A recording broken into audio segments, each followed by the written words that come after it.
Right? And in this week's parasha, we continue following Jacob this week on his story and his journey. But Baruch Hashem, by this week, Jacob is on his way back to the promised land. After, of course, gathering a few wives and a few more children. Right? Tradition says that by this stage, when he's on his way back into the land of Israel, his eldest, his firstborn, who was his firstborn? Reuben was, you can guess how old he was. This is parasha. 20. Younger. Wasn't old. 13. Apparently that's how old it was. Reuben was about 13 at this age when they started traveling back to the land. That's a tradition at least, okay? Now, that's quite a journey for a bunch of kids. I'm planning on going to Sweden next year to go visit my family in June, and I'm scared as can be of flying and traveling with that 1-year-old. He has to sit on my lap for what, 14, 15 hours, and I've got to keep him entertained. Wait till he's 13. Wait till he's 13.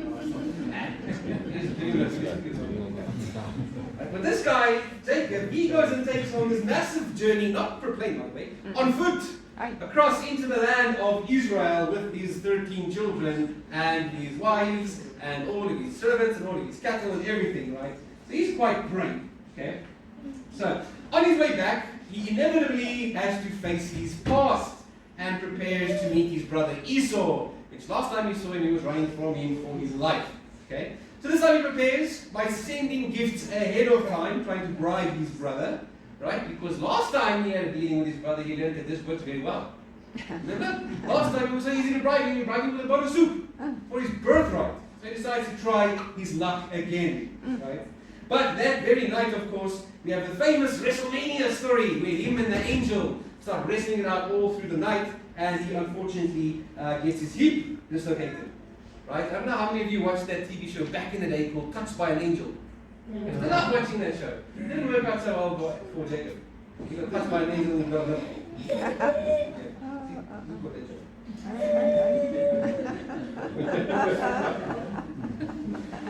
So anyway, the wrestling through the night prepares him for his encounter the next day with his brother, and that whole encounter, as dreaded as he was for it, turns out ending okay, right? Then he enters the land of Canaan, and his first stop in the land of Canaan is at the city of Shechem, where unfortunately his daughter Dinah gets raped by the prince of their town, right?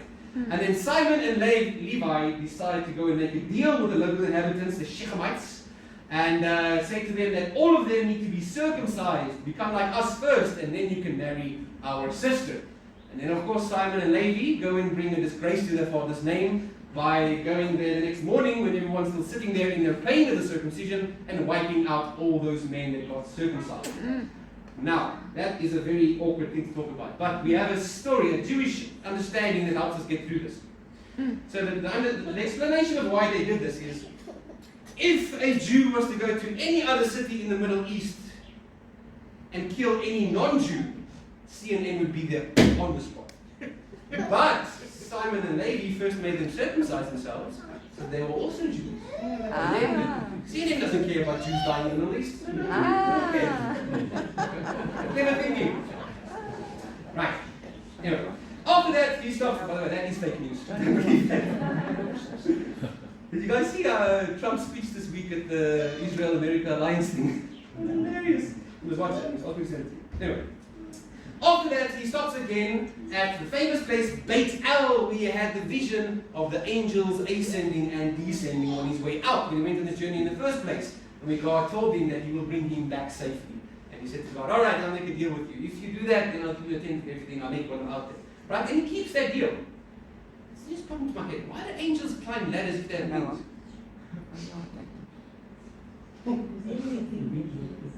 We'll discuss that next year. We've been brainwashed by the media. Exactly. Anyway, so he goes there and he makes good on his promise to give Hashem a tenth of everything he earned. And then towards the end of this week's parasha, he makes his way towards Bethlehem, where unfortunately our mother Rachel dies during childbirth. First she names the child Benoni, and then he realizes that's a bad name because it's a place in South Africa. He renames the child as Benjamin, son of my right hand. So during this whole journey that Jacob's been out of the land and on his journeys, a lot has happened back at home. His mother, Rebecca, by the way, seems to have passed away. She's never mentioned again in the Torah. By the time he returns, she's not there. So the Torah doesn't tell us that she passed away. Somewhere in this time she passed away. It tells us that Deborah, right, the handservant, the maidservant, she passed away. It tells us in this parasha, but it doesn't mention Rebecca. And towards the end of this parasha, we also see that Isaac, his father, also passes away. And then Jacob and Esau get together and they bury their father Isaac. Where? Machpelah, the cave of Machpelah in Hebron, with his parents, right? Abraham and Sarah.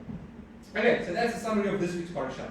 Now today I want to focus on what we today can learn from our father Jacob that can encourage us in our continuous wrestling match that we call life. Because let's be honest, it is a wrestle. We wrestle a lot of stuff, right? Just trying to make ends meet at the end of the month itself is a massive struggle for us. Paying our electric bill and getting home not even having electricity, right? Stuff that we have to struggle with in wonderful sunny South Africa.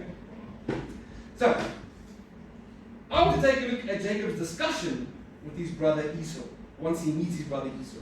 And remember, Esau invites him at the end of the discussion, says, come, I go to Seir, let's have a braai, let's care a little bit. Right? I want to look at Jacob's response here and what we can learn from that. So, this is our verse, Genesis 33, verse 12, 13, and 14. Okay, Genesis 33, verse 12, 13, and 14. Esau said, let's break camp and get going. So this is after the encounter, after he survives what he thought would be the end of his life, and after all the bribery and everything, and he sees the 400 men coming.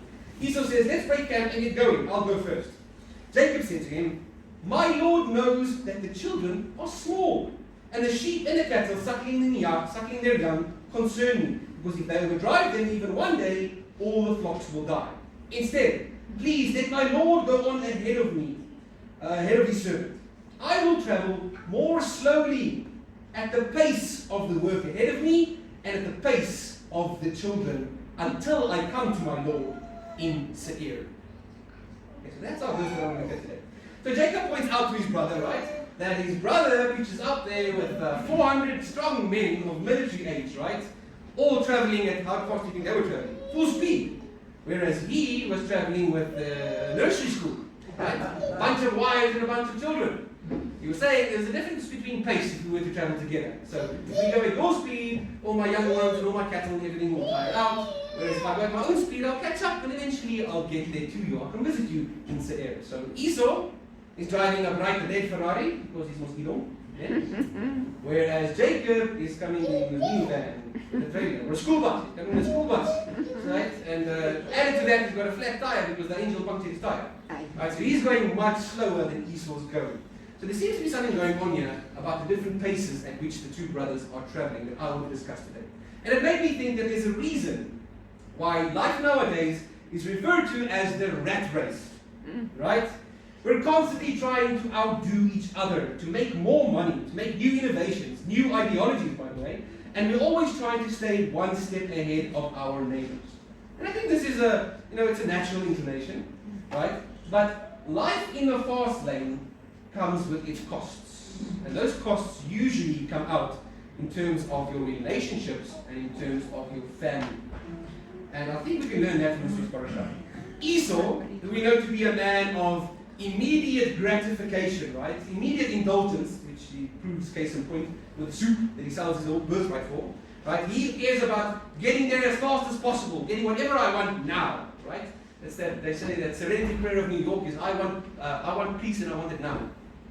Right? I'm impatient and I want it now. That was Esau. He doesn't want to wait for anything, he takes whatever he cares right now. Jacob, however, as we can see in the scripture, he takes things slow at his own pace. In fact, at the pace of the children. So he's chilling. He's taking it as it comes. He takes it around. Whatever will be there. But he specifically mentions why he's taking it slow in the parasha. He names two things. He says, I will take it at the pace of my work that is ahead of me and at the pace of my children. So I want to look at these two things quickly and see how it applies to us. Do children slow us down? Yes. Does work slow us down? Yes. Okay, so let's look at these children. Now, I can testify, right, that once you have kids, everything slows down. I have never been as late for stuff in my life as I have this past year. And I don't know what the problem is. Even when I try and be like half an hour earlier, so that I can try and avoid that Bermuda Triangle of 30 minutes that just disappears, right? I still end up late in a rush. No matter what I try. I'm always late, I'm always in a rush. And that guy's guilty. He's completely guilty. So here's the question. If we want to be successful in life, shouldn't we do everything we can to give ourselves the best chance? To get there the fastest, to be the best, to be the best us. What? Why do we have children that hold us back and waste so much of our time? Remember back when we were speaking about Parashat Bereshit, when we started the cycle. It was on my birthday, by the way, 26th of October. I spoke about marriage with Adam and Eve and why God created women. Because life is so much easier without women. You never have to argue about anything. You never have to wait until she puts on her shoes, or find the shoes and then couple of thousand shoes, right? And we spoke about this. It would be way more efficient if we were just created alone, right? It's the same thing with children. Would we not be way more efficient if we didn't have children? Yeah. We would. Honestly. We would be way more efficient. Right? There's a catch to it. So, right, you get more sleep for one, okay? You have a chance to actually eat your food warm for once, etc., etc. So the list goes on of the benefits that would be if we weren't to have children. Of course, eventually the world would die out because no one would have kids. That's another problem, right? But logically speaking, right, from the world's perspective, from the rat race perspective, it makes no sense to have children. There's that famous saying, it takes a village to raise a child. Okay? But yet, look at us. We continue proliferating. We're having kids, all of us, left, right, and center. Right? Judah, he learned a new word this week. All week long, he's been walking through the house and he's been saying, "Goopty, goopty, goopty."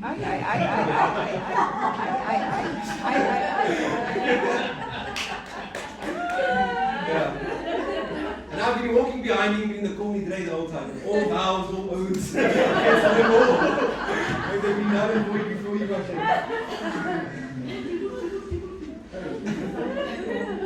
No. Definitely not. Right? So, practically speaking, from a worldly perspective, right, it would benefit us not to have children in that sense. Okay? But of course, there is a reason why God made it a commandment. Go forth and multiply. It's a commandment. There's a reason why God gave us the commandment, and there is obviously, most of you that have children will know, there is a lot of good in having children, not to mention the joy that you just mentioned, right? And all those other things. Plus, they can look after you when you're old.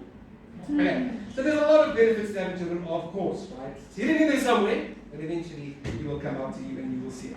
Now, Jacob teaches us in this parasha that we need to be considerate of the slower pace that is caused by having children. Because we're trying to be like our patriarchs, Abraham, Isaac, and Jacob, right?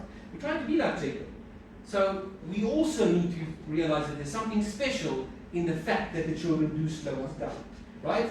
And by doing this, by paying attention to your children and going at their pace rather than your own pace to go and be successful in your own eyes, what that does is it strengthens your family unit, right? It ensures that your descendants will be able to carry on your character traits, the teachings that your father teaches you, right? That's what Jacob was doing. He was making sure that all 13 of his kids of his will learn from him and be able to envision that in their lives as well. Okay. Whereas someone who has no time for their children and tells their children to catch up, they end up causing a divide between them and their children. And that generational gap breaks everything they could have learned from their father. You don't ever get a chance to pass anything down to your children if you never go and meet them at their pace. So Jacob is teaching us a very important principle over here, right? That it's not everyone for himself in this world.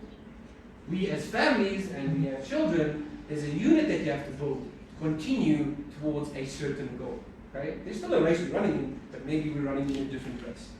And what about the second thing? The second thing he says that he slowed down for was for the work ahead. Now, most of our Bibles translate this word over here as his cattle. His cattle that's ahead of him. But the Hebrew word that it uses there is the Hebrew word malacha. Sound familiar? Malacha. Yes, malacha means my creative work, right? On Sabbath, we're not allowed to do any work. We're not allowed to do any malacha. So we don't create anything on the Sabbath. That's why we don't have a big band here playing music on the Sabbath.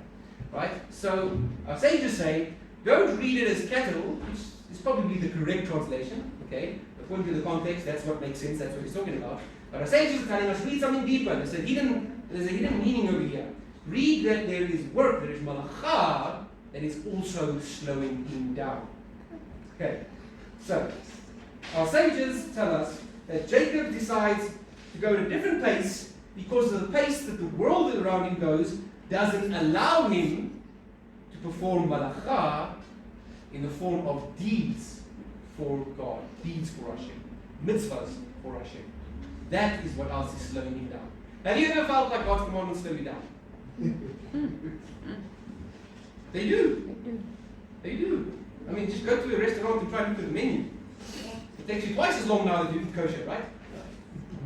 So what specifically, which big commandment slows us down using the word malachah? The Shabbat. And all the festival days, the Yom Tovs, right? On those days, we're not allowed to do any work. And what does that do to our rat race? It slows us down big time. Okay. So even till today, Jacob's descendants, all of Judaism, right? We still close our shops on the Sabbath and on the festival days. And when we do that, we lose big bucks. Right? Saturday is the day where everyone, all the women go out to shop, right? That's where you make the most money. But we have to close our shops on that day because Hashem said so. So our businesses run at a different pace than our other competitors who are not of the same religion, right? But that's okay because our purpose for having a business is also different than theirs. What is the purpose that we have for earning a living in this life? Why do we make money and look after our families? So that we can worship Hashem. And the blessing after the eating, we've got that beautiful life in the Lada'at that says, you provided food and nourishment for all to enjoy in order that they would give thanks to you. The reason why God made us the human beings that need food is so that we could be reminded every time we get hungry and eat that we rely upon God and we should worship Him for providing for us with food. Otherwise, He could have just provided for us and created us without the need to actually eat something. We could have just lived on oxygen. But He said, no, I'm giving you food so that you will realize you rely upon me and you can worship me. Right? Whereas many others out there who aren't following Hashem, they are earning a living not to worship Hashem, only so that they can worship themselves. What do they do with all that money, that extra money that they make themselves in Yom Tov? They buy themselves more luxuries to make themselves even richer so they can compete with their neighbor. It's all about having more stuff, which is actually a quote from Esau in this week's parasha. When Jacob comes up to him and he wants to give him all the stuff, Esau says, oh, don't worry, I've already got a lot of stuff. That's Esau. Esau's worried about stuff, right? Jacob, on the other hand, he's a bit different, right? So when it comes to the pace of life, once you have kids, you are like Jacob. You gotta take it slow, okay? But that doesn't mean that you fall behind or that you are slower than others. Because it's important to know with what measure you are using to measure the importance of your life and your time. Right? It's that old parable of the rabbi that asks his students about the angels going up and down the ladder. He says to them, there's angels on top of the ladder and there's angels near the bottom of the ladder. Which angel is closer to the destination? And everyone says, obviously the angel on top is about to reach the top. And he says, no. How do you not know that the destination is to reach the bottom of the ladder? Right? The angels are going up and down. So who's closer to the destination? It depends which measuring stick you use. And it's the same with us when we're trying to figure out who is actually winning this race that we're running in life. What is our destination compared to those around us? Our destination is a different destination. So when it looks like we're going slower by looking after our kids, by doing deeds for Hashem, in all actuality, we are going forward in leaps and bounds. Right? So we see this idea as well of having a different measuring stick play out when Jacob and Esau first encountered each other. I just said, Esau, I quoted Esau, he said, I've got enough stuff, I've got lots of stuff. Whereas later on, when Jacob talks about his possessions, Jacob says, I have everything. He didn't have 400 men on the horses, yet he still says, I have everything. Okay? So there's a difference between seeing your possessions as lots of things and realizing that what you already have is everything you need. That's the difference between Jacob and Esau in this week's parasha. And the Pirkei Avot, our sages teach us this. Who is one who is wealthy? Satisfied. The one is happy with his lot. That is the one who is truly godly. And this is a very important concept that God reveals to us as we study the stories of Abraham, Isaac, and Jacob specifically. Specifically our forefathers, this is a message that God is trying to teach us. For example, later on in the Torah, when we eventually get to the Exodus, right, then we're going to learn where Moses encounters God, and God reveals himself to Moses by a different name. By the only four-letter name, the tetragrammaton that we refer to as Hashem, right? But he says to Moses, but I did not reveal this name to your forefathers, the patriarchs. To them I reveal myself by the name El Shaddai. Right? El Shaddai. And the name El Shaddai appears 4 times in Scripture. It appears the Abrahamic covenant, where God makes a promise to him. And then it appears again when Isaac is blessing Jacob. So he crosses on that same Abrahamic covenant. And in this week's parashah, the name El Shaddai appears at Beit El, where he returns to the land of Israel. And it will appear again when next week when Jacob is reiterating his blessings to his son Joseph. Now the name El Shaddai means God who is sufficient. God is enough. That is the whole teaching of what God was doing by revealing himself to Abraham, Isaac, and Jacob. He was teaching them that God will provide. Right? That's the God who worked with our patriarchs. And that's what Hashem teaches us through the patriarchs. So next week, we're going to move on to the beginning of the Exodus. We go down into Egypt. And then when God saves us from Egypt, we're going to learn about a whole new aspect of God, about the four-letter name of God, and the other aspect of his characteristics. But for now, with the patriarchs, he wants us to learn that God is always sufficient.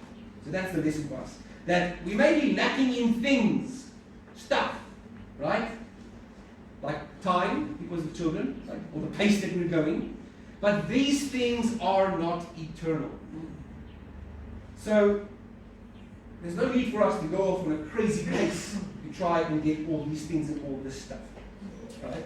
But if you have God, El Shaddai, who is the all-sufficient, then you already have everything. You can afford to take it at the slower pace because you're already going on the right path when you're doing this. Looking after your children and doing the deeds of Hashem. So when we keep the Sabbaths, when we keep the Yom Tovs, when we take leave, when we don't go to work, all these things, right? It looks to outsiders like we are falling a day behind in work or in income, but in truthfully, that's only in our materiality. We do lose money, let's be honest, right? We lose money because of Sabbath and Yom Tov. We lose work, etc., etc. But those things don't matter to us because where we are gaining is rather in spirituality rather than materiality. So we see the same thing when Jacob wrestles through the night with his assailant, whether it was an angel or a man or whatever he was wrestling with, right? At the end of it, he leaves with a deformity. His hip socket is knocked out. Now, one would think that if Jacob was praying to God the night before, saying, please help me tomorrow with my encounter with my brother, if God was going to help him, he would have knocked out his socket. Right? Maybe God could have given him that miraculous strength that he gave him to roll away that stone at the well, to water the flocks in last week's parashah, or 2 weeks back, right? But no, what does God do? He sends him into the fight with a limp. God gives him a handicap. So, if we're comparing him and Esau, it looks like Jacob was the one who was lacking in blessing when it comes to him and Esau. Esau could have walked over him easily.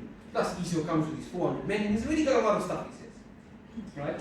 But in reality, the fight that Jacob fought the night before meeting his brother, that was the fight that was worth more. Because in that fight, he received blessing from Hashem, the all-sufficient, who has everything we need. Whereas his brother Esau, he's got stuff. We don't necessarily need stuff.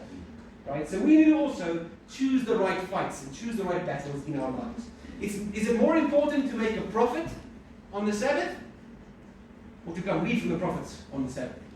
We've got to make that choice. Is it more important to build our house in our gated communities, or is it more important to build a house that will stand the test of time into the Messianic era, where we can live there with Hashem teaching us, right? Everlasting city of peace. So let's look at this, right? Jacob, who supposedly took the firstborn blessing from his brother, right, in previous parashahs, seems to be giving it back to his brother this week. I remember we picked this up while we were reading. Right? He says to his brother Esau, You go on ahead of me. Right? And he keeps calling Esau my master, which should sound problematic to you. Because what was the blessing that his mother Rebecca heard while she was pregnant with the two? The elder will serve the younger. But instead over here, he's calling Esau my master, my lord. And he says, I am a servant unto you. Tell Esau that your servant is coming to meet you with gifts. It's as if he's giving the blessing back to Esau. Similarly, in the giving of the gifts to Esau, to appease him, Jacob actually says with the words, take my blessing. Take my birchosi. He uses the word for blessing. He took it from Esau with a soup deal, and now he's saying, take my blessing. He's actually giving the blessing back to Esau. Which doesn't make sense, right? So what's Jacob doing? Jacob is laying out all his material possessions before his brother, and the blessings that he accumulated while he was gone for Esau, because he knows Esau takes interest in these types of things, and the stuff, and the materiality, right? But his own interests, Jacob's own interests, they lie somewhere else. Thanks to God revealing himself to Jacob at Beit El when he was leaving the country, when he was leaving the land, God made his promises to him and reiterated the Abrahamic covenant, which is a promise not just of this life and this world, but it's a promise of the future. He realized the blessing of his father Isaac was about way more than just prosperity gospel, right? You get a car, that nonsense, right? He realized there was more to this blessing, and he decided, I don't need this material blessing that I got now while I was out of the land, because my reward is waiting for me somewhere else. Right? His interest that he had required the slow pace, where he can look after his children and look after his work, keep the Sabbath, keep doing the deeds unto Hashem. And when is the time where he's going to finally cash in on his rewards? Olam haba. What's to come, the Messianic era. And that's why we find at the end of this verse that I read to you guys, what seems to be a lie or a false promise that Jacob makes to his brother Esau. He says to him, let my Lord go on ahead, and I will come at my own pace, and then I will see you in Seir. Did he ever do that? No.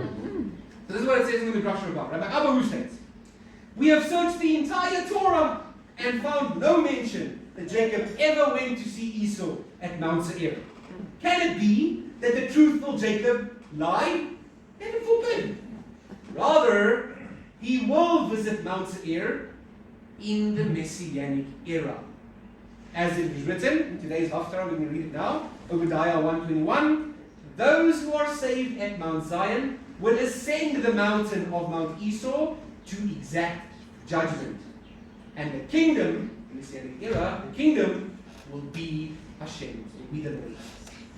So it's a future event.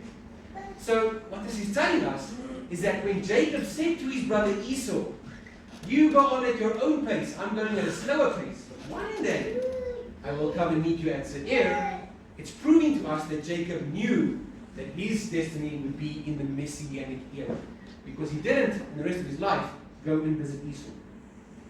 So that's from the Midrash, that's where you get from the prophets. But the other rabbi comes along, Rabbi Bachia, and he finds an allusion to this in the text of this week's parasha. This is what he says. He says, this is why you find an allusion to this when you put together the last letters of the words of that sentence. So when he said to his brother that I will come to my Lord in Seir, the Hebrew says, Avo el Adoni Seiro. So the rabbi tells us, what is the last Hebrew letter of each of these four words? Aleph, Lamed, Yud, Hey. What does that spell? First of all, it spells Aliyah, means I will go up. But it spells a certain person's name. Aleph, Lamed, Yud, Hey. Elijah. Eliyahu. So the rabbi says, where you found that they combined to make the name Eliyahu, who is the harbinger of the redemption. When Elijah returns, Messiah will come and we will enter the Messianic era. So even in the text this week, it is hidden that he is talking about the Messianic era. Right? So, in his words to Esau, his brother, that he will one day go to Seir, he was teaching us exactly the same thing that our Master Yeshua teaches us in the Gospels. In Matthew chapter 6, verse 33, Yeshua teaches us the same concept. He says, "Seek ye first the kingdom and his righteousness. All these things will be added to you." That's what Jacob was doing. He was seeking first the kingdom and God's righteousness. And because of that, he knew his possessions don't matter, because all of these things will be added to me. Right? Don't first seek the things and then his kingdom, because that is what Esau does. He first goes and seeks the things, that red stuff that he wants to eat. So remember, all three of our patriarchs, Abraham, Isaac, and Jacob, all three of them understood God's promise to them as a promise for the future. A promise of the resurrection, and a promise of the Messianic era, and a promise of the Messiah. Right? That's why Abraham, right, he saw Yeshua's day. That's why Abraham could give Lot the first choice of the land, because he wasn't concerned about his material blessing in this world. Right? That's why Isaac could give up his life on Mount Moriah at the Akedah, because he realized that life in this world is nothing compared to life in the world to come. He wanted to give up his life for his descendants. And that's why this week's parashah, Jacob has no problem in giving all his possessions to his brother Esau and taking it slow for the sake of his children and his work, his deeds. Because his children and his work are the key components of the Messianic era. Right? The nation of Israel and the deeds that we do here will give us rest when it comes to that 1,000 years of rest. So, in conclusion, not all setbacks are bad for us. In fact, some setbacks are very good, even if they slow us down and make us late for everything. Right? The mitzvahs that we keep seem to be unprofitable in worldly terms, but they carry a greater currency in the Messianic era. So let's heed the words of our Master Yeshua, who teaches us that we should store up our treasures, not here on earth, where moth and dust and rust can take them away, but store up our treasures in heaven. We run at a different pace than the rest of the world. That's because we are running a different race. Our finish line is in a different destination. And the rewards we get for making it through that finish line are way better than the stuff that we could make over here. So in Paul's race analogy, you guys know the analogy of Paul, he says he must run the race in 1 Corinthians chapter 9. He says, "Now every athlete in training submits himself to strict discipline, and he does it just to win a laurel wreath that will soon wither away. These guys, they train their backsides off, and all they win is a little flower. Right? They put on their head. Something is going to wither away like this. But, Paul says, we do it to win a crown that will last forever." What is that crown? It's the Messianic era. It's living out the Torah. Remember that in Pacemaker, our sages always talk about the 3 crowns. Paul's using rabbinic language here, talking about the Messianic era. That will last forever. So let's continue to wrestle like our father Jacob. Let's continue to run this race at a different pace because of our spouses, because of our children, because of our mitzvahs that we keep, that seem to hinder our earthly success. But in the heavenly scheme of things, we are running a race for the ultimate prize, and we will win. Shabbat shalom.